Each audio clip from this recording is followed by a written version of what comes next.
and welcome to Easy Cooking with Eb and Mark. I'm Evelyn Manalfo, registered dietitian at ShopRite Parsippany in West Caldwell. We've got our culinary director, Chef Mark Muniz, and our special guests today, Mayor Soriano and Eleanor Soriano. And our show is a special show. It's easy holiday meals on the menu. We've got holiday brisket, beef brisket. We've got crab cakes, butternut squash with green beans, mushrooms, and a shallot basil dressing, and a nut tart for dessert. Sounds delicious. Doesn't that sound awesome? I'm getting hungry. I know, right? And then a special antipasta with roasted vegetables. We try to have something for everybody on the show, some seafood, some meat, some veggies. So we're gonna get started. Okay, so we're gonna start with the antipasta, all right? So does anybody know what antipasta means? It means appetizer, basically. Right, exactly, right? Like before the pasta, right? Yeah. So we're gonna get that going. So by the Magic TV, we're gonna bring over our ingredients and we're gonna get started. Okay, I'm gonna bring this right over to you, Okay. Eleanor and Mayor Soriano.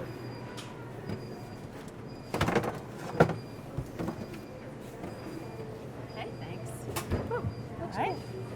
So we've got our veggies, 2 sliced peppers, bell peppers. We did a yellow and a red. Sliced crosswise zucchini, some cut up 1-inch pieces eggplant, and cut up in 1-inch pieces fennel. It's a nice rainbow. Right, exactly. We're going back to the rainbow of color that we talked about on the last show. And why is a rainbow of color good? Because you're eating lots of different types of food and you're Yeah. getting all the nutrients you need. Excellent, excellent. So Eleanor is a culinary student. Yeah. So she's studying all about food and the nutrition and how to cook it delicious and healthy. So that's right. So we've got all the vitamins and antioxidants in there. Okay. So I'm going to have you guys mix it together. Okay. And we're going to do what we call oven roast. So it's going to be at a 425-degree oven for about 25 minutes. So you cut up your veggies, and you can really use any vegetables you like. Mix it together with some oil, salt, and pepper, and roast it. All right. So I'm going to bring that right over to you guys, and I'll get you guys going in just a second.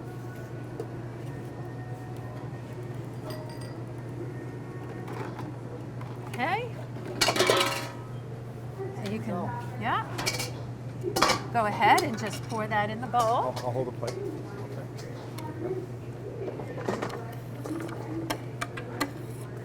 Look like a waterfall of vegetables. Let's take that out.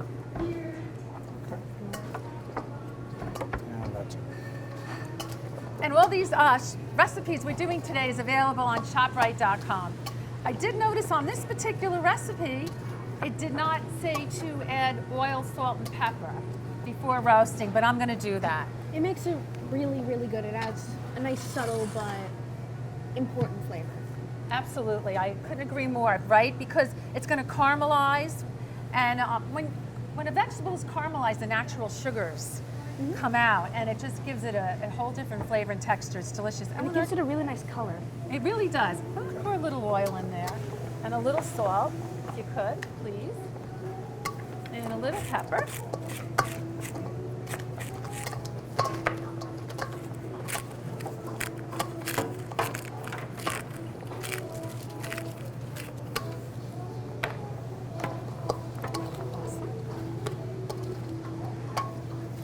So that's quick and easy. The work is actually cutting it, right? Cutting it beforehand. So that's a tip too, if you're going to have guests over for the holidays, to get the cutting and the prepping of the vegetables done ahead of time. Yeah, that's what my mom and I do for Thanksgiving. We always prep about 3 or 4 days in advance. Smart. And then we do more each day, so that way we have everything ready, but we're not doing too much work on a holiday. Very smart. So what did you guys do for Thanksgiving? Did you host? We Sort of. hosted at someone else's house. We made all the food, but we went to Wow. someone else's house because we were expecting a lot of people, so we had a bigger space since they have a bigger house than we How many do. people did you say we had there? 15. 15. Oh wow. Yeah. Okay. We did it all on the go. Everything had to pack up and go in the car. Wow. Yeah. So that was a good strategy to do good that meal. way in advance. So that's Yeah. a good tip. So you guys go ahead and pour it right on the baking sheet here. I've got I got some the bowl. parchment paper here. Got the bowl. Excellent.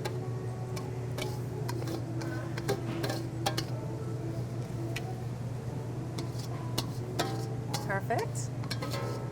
Well done. Good. An even layer.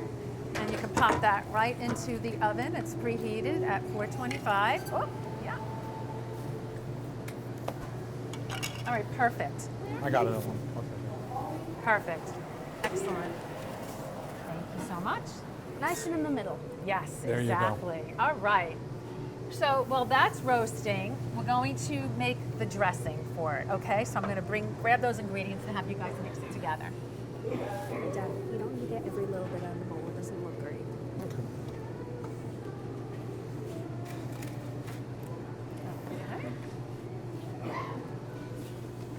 Well, you're the expert. So remember we were talking about getting everything, the ingredients together beforehand. There's like a French term for it. Mise en place. Very good, mise en place. Means everything put in place. It's very commonly used in American kitchens and even in Europe. That's right. And it's another great strategy, right? So we got it, we measured everything out ahead of time. So we've got 2 tablespoons of parsley, teaspoon of Dijon, salt and pepper, some chopped garlic, 5 tablespoons of olive oil, and 3 tablespoons of balsamic vinegar. It smells nice. Doesn't that smell good? So you guys go ahead and get that in the bowl there. Okay.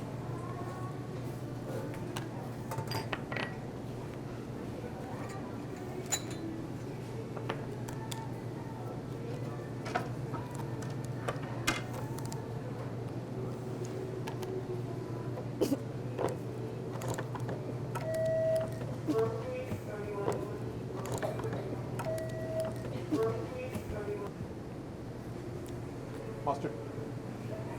No, just have to go. Okay. And in 25 minutes, when our vegetables are roasted, we're going to add it to the vinaigrette dressing. And then once we add it to the vinaigrette dressing, we're going to let it marinate for a few hours in the refrigerator. So that, again, you know, if company's coming, this is something you can do the day before, 2 days before, so all the flavors marry, and the longer it marinates, the tastier it is. Okay, excellent. Look at that. Great. Looks nice. Doesn't that look good? Nothing like homemade dressing. It really Yeah. makes such a difference, doesn't it? We usually make homemade balsamic vinegar. You make your own I mean, balsamic vinegar? Dressing. I right? meant balsamic Vinaigrette. dressing. Yes. We use balsamic vinegar in the dressing. Although that would be a really interesting project to make your own vinegar. That might be an assignment you can do for school. That would Anybody be give us interesting. the secret recipe, how we make our balsamic vinaigrette dressing? I'm actually not sure. Okay. Isn't it Dijon mustard? It's simple. It's a little bit of Dijon mustard. We usually get ShopRite brand Dijon mustard, balsamic vinegar with just a little bit of olive oil, Yeah. and just mix that up. It's the balsamic. Shake It's the Dijon mustard that emulsifies it and makes it. Oh, wow. Brings it together. So yeah. so simple, but it's so good. It's very right? Exactly. simple. No preservatives It's in like it, so and good. it tastes great. It's wow, fresh. I love it. All right, so I'm just going to get the bowl ready for our crab cakes. Okay.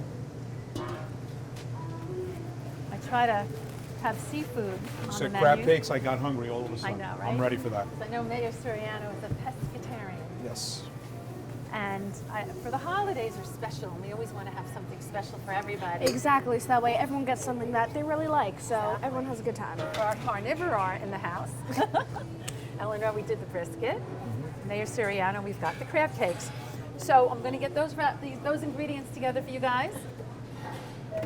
Well, plus, your grandmother, my wife's family, does Feast of the Seven Fishes, so there's a lot Yeah. of seafood going on. My on mom's Christmas side of the Eve. family's very Italian. Oh my gosh. So Wow, I'm it's jealous. delicious. Oh, I'm very happy on Christmas Eve. I bet. So you want to tell us a little bit about Feast of the Seven Fishes and what kind of fish does your wife have? Well, it's not so much my wife who does it, but it's my mother-in-law. So there's okay. there'll be it's a little bit of everything. Yeah, It's like a sacrament. It's an Italian holiday tradition, usually on Christmas, where you cook 7 different types of fish. Wow. And we even include shellfish sometimes. We have shrimp, salmon. I think we had halibut once. Yep. We had a lot of different type of fish. my It was gosh. really nice. Wow. And that really needs to be a team, like a family effort. Yeah. It's Oh, a yeah. lot of work. Oh, yeah. Everybody has to get involved and do Yeah, it something. is. It is. All Okay. right. Well, What do we have here? we're not going to be doing the 7, but we'll at least be doing the crab cakes. Okay. We'll have one. Yeah, definitely. So we're going to start with, we have a beaten egg, we have 1 1/4 cups of panko breadcrumbs. I'm doing gluten-free Oh, today. very nice. Good, good. We've got some Dijon mustard, about 1 1/2 tablespoons, chopped up capers, 1/2 cup of mayo, 1 1/2 teaspoons of like an Old Bay seasoning. Oh yeah. Yeah. And chopped green onions, about 5 tablespoons, and sriracha, because somebody we know likes spicy food, and some lemon juice. Okay, so let's get you guys a spoon to start. You can start with the egg and the mayo. Nice. It's almost like we're making hollandaise. Yeah.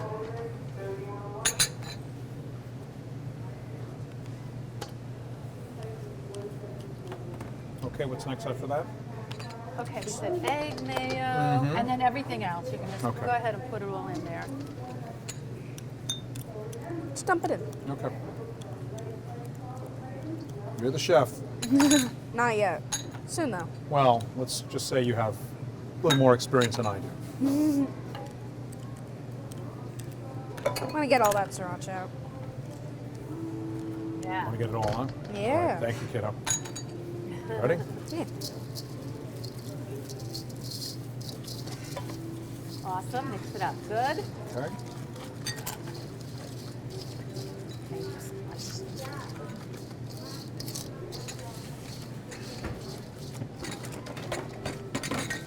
And then we're going to fold in our Crab meat? super lump crab meat. It smells like fish, so Yeah. I think that's a good sign. That is. We ready? Yeah.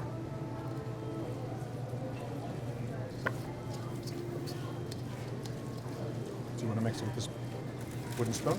Yeah, I got it. Your mother feels that mixing should be done only with wooden spoons. I've noticed that she says every household should at least have 2 wooden spoons. Yes. I mean, Wooden spoons are the they're very best. multi-purpose. You can use them for almost everything. But we make a lot of pasta, so that's what it's mostly for. Pasta. And families that cook together, it's so much fun. It really, it involves everybody. You feel like you're a part of it. And studies show families that cook and eat together, kids do better in school. And they're happier. Yes. They have better mental health. You get a chance to communicate. It's a nice family bonding time. It really is. It really is. Like So, most families eat together, but not a lot of people think about cooking together. It's really a nice experience. Absolutely. I think that's good, Excellent. don't That you? looks great.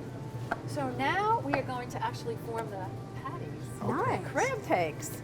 So we've got more panko breadcrumbs. Okay. Okay, we've got our baking sheet. And I just love these little parchment paper sheets. Okay. They're very useful. They're so easy. They're so useful.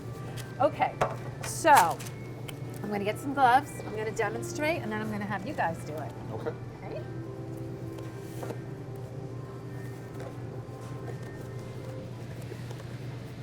Do you guys like calamari, squid? Yeah. Yeah.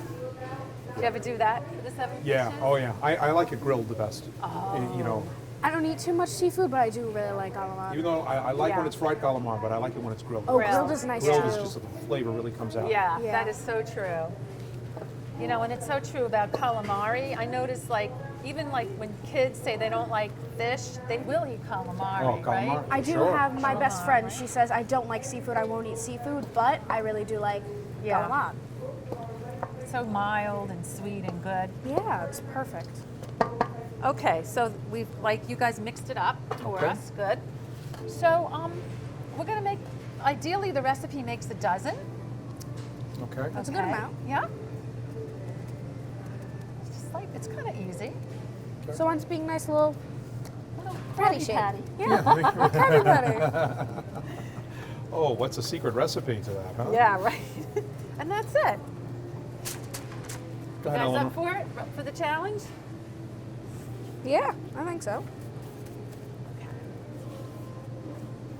So after we make the patties, the crab cakes, and dip them in the breadcrumb, and again, this is the panko breadcrumb. We're using the gluten-free. See if I have the box handy. I'll show you guys what it looks like. Here we go. And and panko are just bigger and finer and crispier, so they come out nice and crispy. And you say we like to have something for everyone. It's really great if you have someone in your family who can't consume gluten, that you can use a recipe like this, Exactly. and it'll work out just fine for them. Yeah, and they can good still point. enjoy it. Exactly, good point.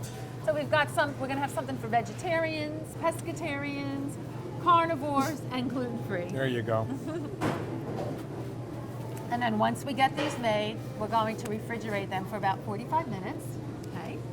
And we're gonna saute them in a pan. I'm gonna check our pan and see how the oil is coming along. Your mother loves crab cakes. Well, crab cakes are good. I don't think she's ever made them. Has This she would not? be a nice treat for her. Maybe we should try making them for her. I think so.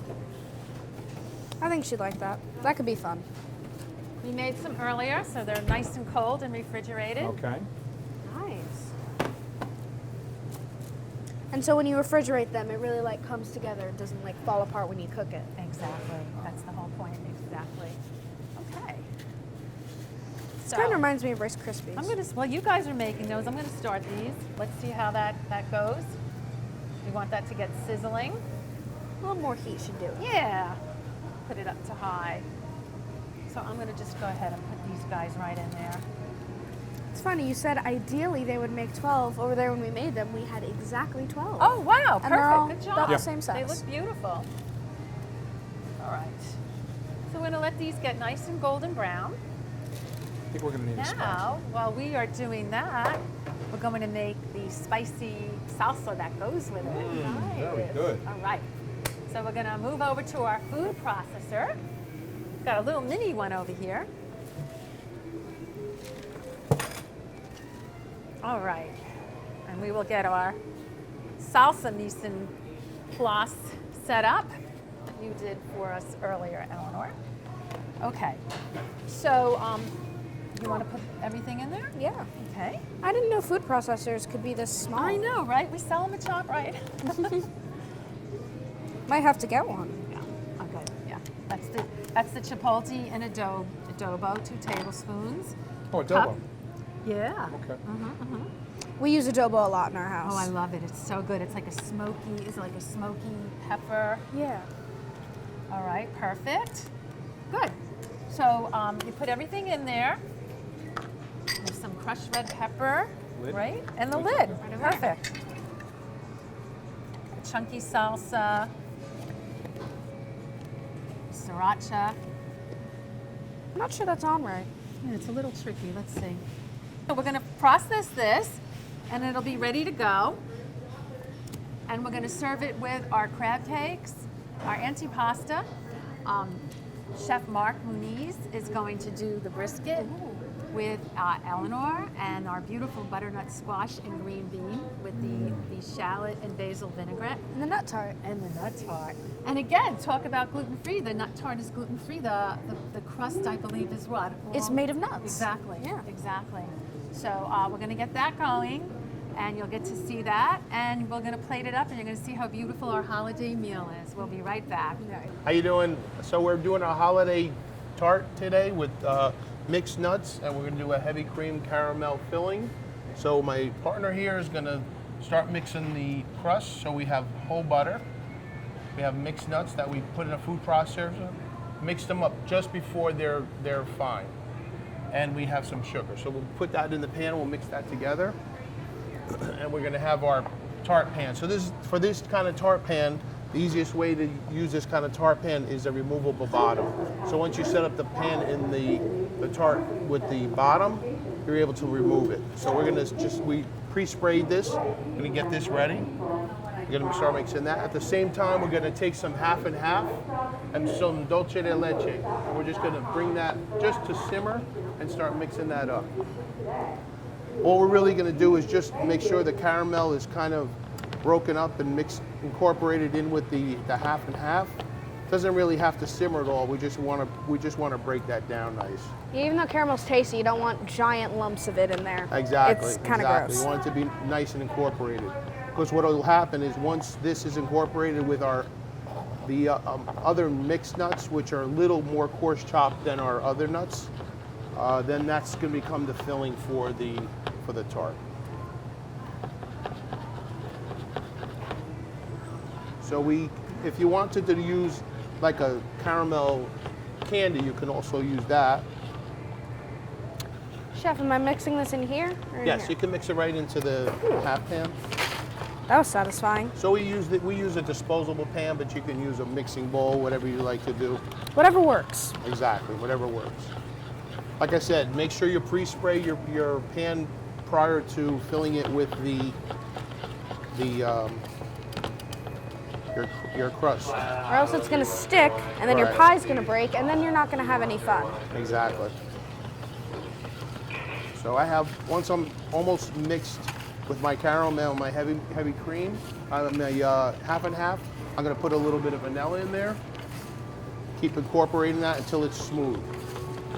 As soon as it's smooth, we're gonna mix our nuts in, and then that's it. We're gonna take it off the fire. We don't want it to reduce down anymore, because what will happen is once it sets in the refrigerator, if it reduces down too much, it's gonna be too hard. So once we got it to our melted temperature, we'll take our nuts, put them in. Just take a spoon, kind of fold it together. Take it off the fire. Once it's off the fire, it's not going to be reducing down cooking anymore. Got a nice mixture. Almost looks like peanut butter. That's the does. consistency you want, like a melted peanut butter. Mix that together and just put it to the side. You don't want to put it in the refrigerator. Just keep it kind of warm. Let it melt down a little bit. So we're mixing our crust here. So this is about the consistency you want it. Nice paste. You don't want it. You want the butter just softened. You don't want it melted. So what you're going to do now is you're going to put the whole mix right in the pan.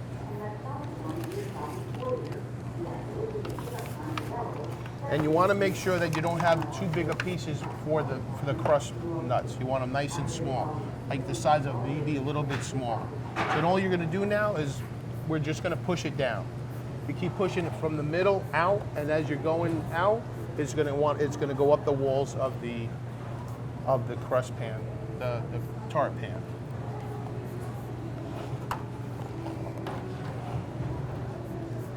This is oddly fun. Just pushing this weird butter nut mixture around. It is fun. As this is on the side getting done, we're gonna get our pan ready. Right after we get the tart shell ready, we're gonna put it in the oven for about 10 minutes. Just let it set up. Now you can do this if you don't want to use nuts. If you want to use a butter, you use this equal amount of graham cracker chopped in a food processor. You can make a graham cracker. You can use an Oreo. Same thing, make an Oreo crust. I've never heard of an Oreo crust. That sounds Oreo really crust is good. nice.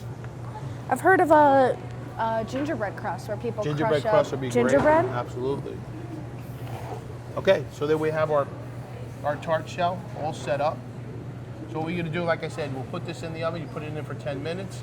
After it comes out, then you take your filling, and all you're gonna do after it, you don't even have to let it cool off. Just spoon it right in and spread it out. Smells so This good. you have to do a couple hours before you're going to use it, or the day before, and let it set up in the fridge, and you're all set. But we keep it in the fridge after it's done because it does have the heavy half and half in there. So you want to make sure that it's refrigerated. Okay, and you're all set. Nice. All right, so let's go to the next one. Let's just put this on the side. Okay, guys, so here we're gonna do our holiday brisket.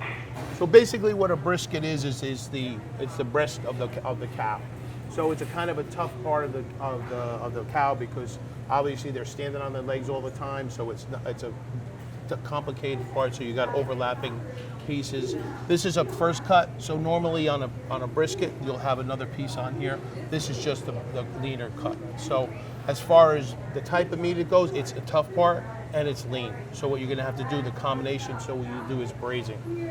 So braising is basically browning the meat, give it some liquid, put it in the oven or on top of the stove like a stew, and then let it go for like 2.5, 3 hours. Makes it really nice. Right, exactly. So when I do brisket, I do it kind of like when I'm thinking of smoking or barbecue. I like to take nice choice or prime brisket meats, Angus, and then just season it with salt and pepper. So once you season it nice with salt and pepper, we're gonna get our pan.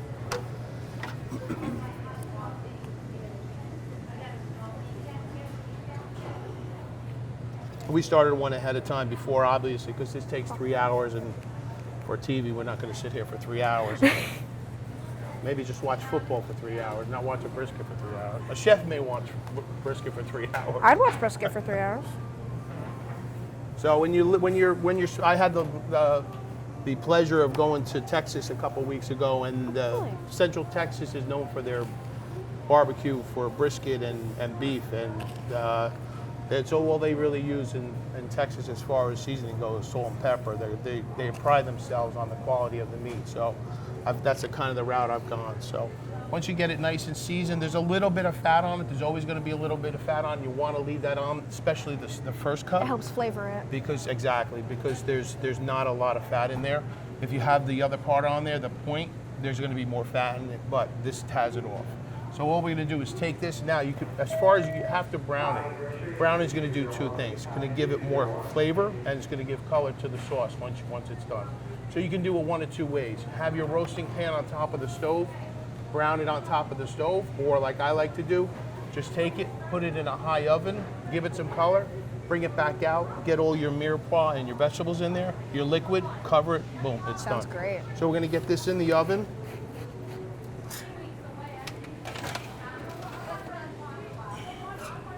And like I said, we pre-browned it. So as you can see, this is the color you're going to want when you're browning it up, okay?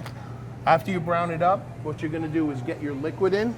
So I use red wine. I'm using Beaujolais because it just came out in November. So I love Beaujolais. Nice, not too strong. About half of that. Mirepoix, you want to tell them a little about mirepoix? Mirepoix is onions, carrots, and celery. It's usually about 50 onions and 25 for the other two. It's generally diced up like that, and it's used usually to season meat. You'll see it a lot on Thanksgiving at the bottom of the turkey pan to help season that, and it's good for brisket. Excellent. And you got the ratios right. Yeah. So the ratios, it's more onions, 50% onions, celery, and carrots. And if you go to Louisiana or down the bayou, their mirepoix is different than ours. It doesn't have carrots. Oh, really? Yeah. We're gonna put some garlic in there. Garlic's always good. Garlic is great. And then we're gonna put it in the oven. So what we're gonna do though is we're gonna cover it. Where's our cover? I believe our cover is... There it is.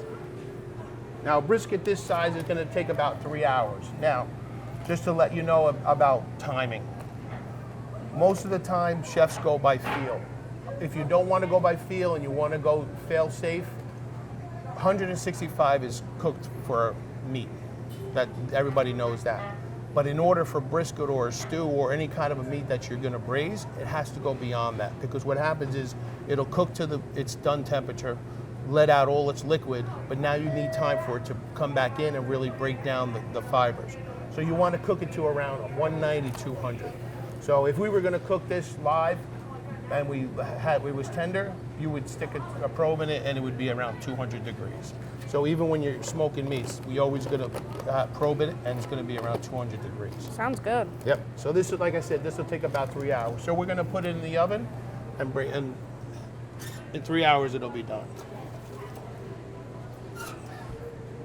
We've cooked our brisket now for around 3.5 hours. So we know it's nice and tender. Like I said, we can go by feel, we can go by the temperature. I went by both. The liquid we strained, and the most important thing after you're done braising, you gotta let it rest.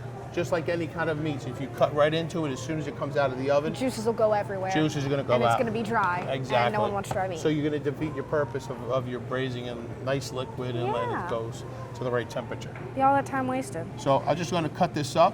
So like I said, it's nice and lean. You have the only fat that you have is on the cap. Everything else is nice and lean inside. And what we're gonna do is get our platter. I'm gonna grab our platter in the back, white Sure. platter. I'm gonna slice this up, put it on our platter. And like I said, it's nice and lean in the middle. The only fat that you have is right on the top, about 1/4 of an inch. And just wanna slice down. This you want to do when you right at the time of service. You don't really want to do it ahead of time because what's going to happen is you're going to lose all your juices, you're going to lose all your flavor. And they're going to get complaints about a dry brisket. Exactly. Okay, so when you get that on our platter, That looks nice. beautiful. We just take our juice, pour that on top, and we're all set. There's our holiday brisket. Nice. That makes me happy for Christmas. Right. Okay.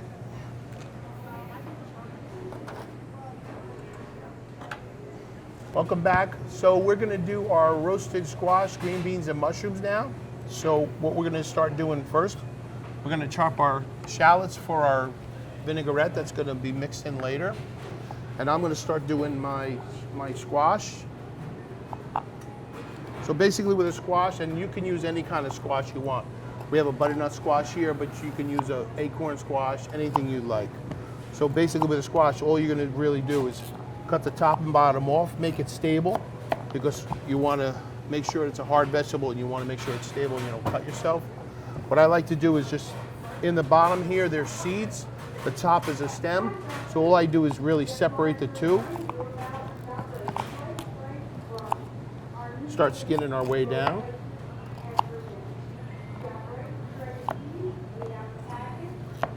Most supermarkets have the squash already diced up for you, but I like to use a fresh one. It still has a nice amount of moisture in it, after you, especially after you roast it. It keeps it nice and moist. Then the top, the bottom is like a pumpkin. All you're really going to do is go around, keep working your way down. Always cut away from your hand, never cut towards your hand. No one wants any chopped off fingers. No, especially for the holidays. Oh, that'd be a way to ruin Christmas. Just get the skin off the bottom. Okay.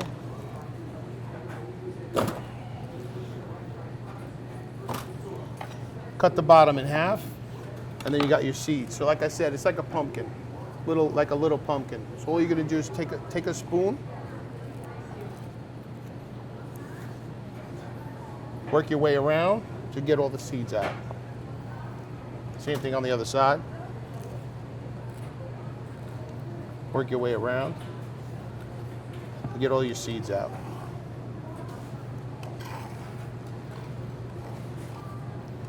Okay, once you get all the seeds out, then you can chop it. Nice medium dice. Shots always make me cry a little. Yeah, it depends on you. People think they're not as strong as an onion, the shallot.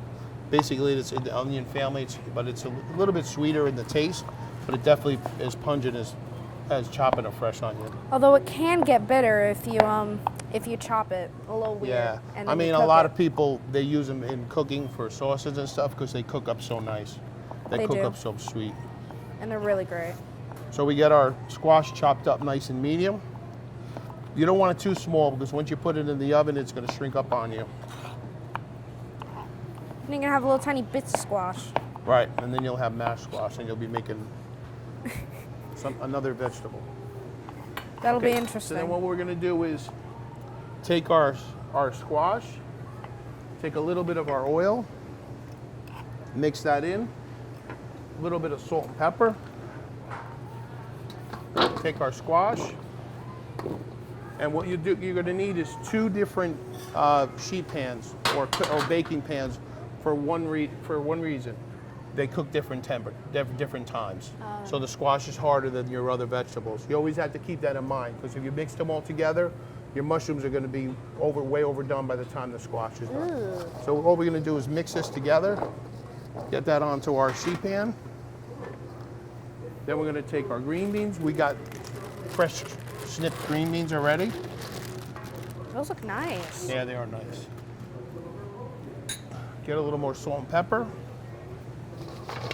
Mix them.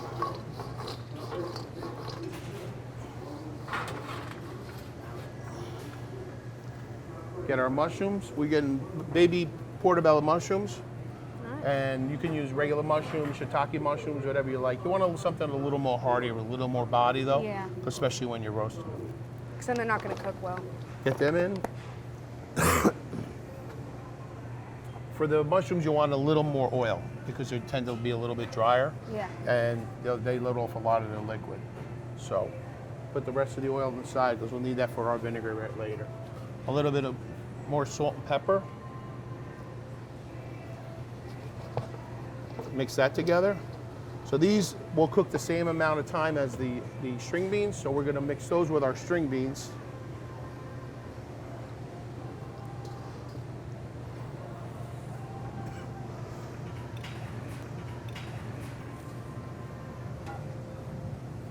And then we're just going to get them in the oven.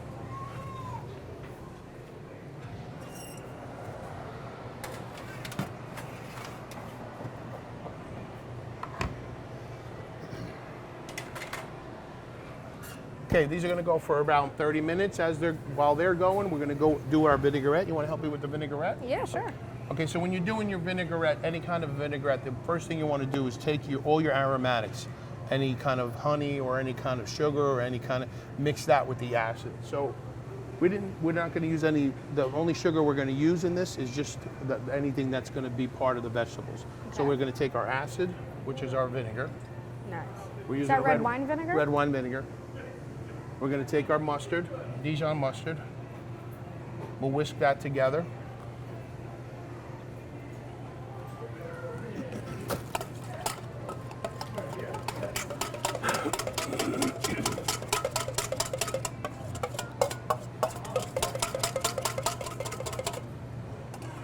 Okay, then as we're whisking, you can go ahead.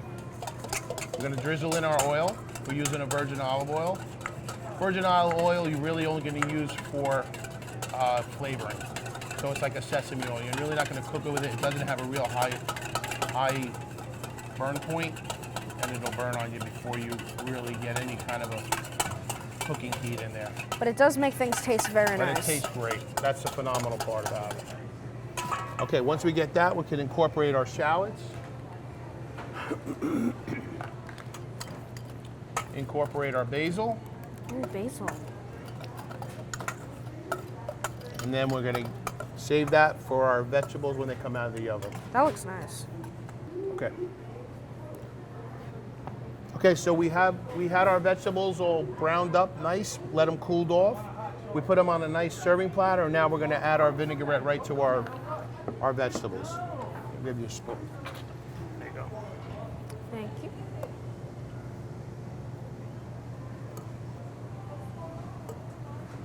So again, you can use any kind of squash you like, any kind of mushroom. If you wanted to use an asparagus instead of a green bean, it's absolutely okay. Oh, that would be You can good. use a yellow wax bean. And there you go. There's our holiday roasted vegetables. So here are our beautiful sides and entrees, all plated up. You want to tell us about it, Eleanor, what we've got here? We have our antipasta here, and we have some spicy crab cakes. We have these roasted vegetables with this vinaigrette. It's mostly made of shallots and red wine vinegar. We have this braised brisket, which is amazing. It tastes a little bit like a short rib, but that's a good That's true, thing. yeah. This is a gluten-free caramel nut pie with some chocolate on top. And this is our spicy salsa that's supposed to go with the crab cakes. Yeah, very good, very good. And the antipasta, you know, the beauty of this is you can really make it however, you can customize it to your group, to your company. Exactly. You know, we've got vegetables for our vegetarian in the house and the olives. Oh, you were talking about tomatoes before. Yeah. We've got sun-dried tomatoes on there, so we have a lot of veggies. We've got some delicious aged cheese there. I think that's the Grana Padano cheese. Oh, wonderful. Wherever there's cheese and olives, there's tomatoes. Absolutely. Then we've got some anchovies and Nice. some Italian meats. We've got some salami. So as you can see, we've got a beautiful meal, something for everybody. This was such a special show. I'm so thrilled to have the Soriano family with us and Chef Mark Muniz. And from all of us to all of you, have a Merry Christmas, Happy Hanukkah, Happy Kwanzaa, Happy Holidays. Happy holidays. Happy holidays.